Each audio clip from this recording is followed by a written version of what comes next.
السلام عليكم ورحمة الله وبركاته. فيديو النهاردة هنتكلم عن نفس السلسلة اللي مستمرين معاكم لغاية نهاية كأس العالم، سلسلة أساطير وحكايات في كأس العالم. النهاردة هنتكلم عن لاعب مؤثر جدا اللي هو سلفاتور سكالوتشي. سلفاتور سكالوتشي عكس مش بلده هي اللي كسبت كأس العالم، لا هو كمان حقق أفضل لاعب وكمان أفضل هداف، لاعب ممتاز يعني نوعيته ما فيهاش كتير. هو لاعب ايطالي الجنسيه، هو المانيا اللي كسبت كاس العالم 1990. هو ما فرقش معاه، وهو حقق حلم عكس ايطاليا كانت الثالث على العالم في الكاس ده في النسخه دي، فان هو يحقق حاجه زي كده لا ده لازم نتوقف عنده ونقول ان ده لاعب عظيم، علشان ما فرقتش معاه.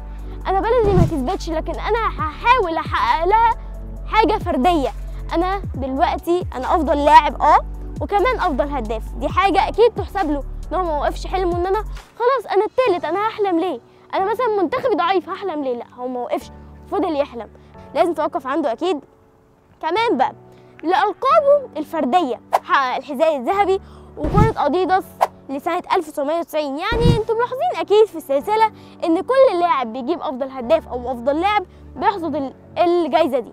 وكمان كان لاعب مع كبيران ايطاليا الانتر ميلان واليوفنتوس، ورغم كده ما يعني في حاجه كده انطباع في اوروبا احسن بكتير من عندنا. يعني دلوقتي اللاعب الانجليزي لما بيجي يلعب في انجلترا يقول لك ده لاعب محلي ناخد المنتخب ليه؟ لا ما بيفرقش معاهم. احنا عندنا مثلا لاعب مصري بيلعب في الدوري المصري يبقى لاعب مستوى وحش، لا ما عندهم الدوري الانجليزي ده دوري قوي، دوري محلي لكن دوري قوي.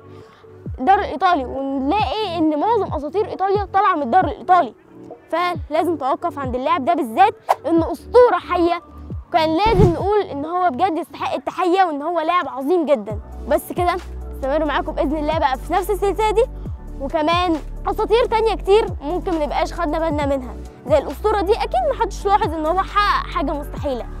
بس كده، الكم فيديو جاي.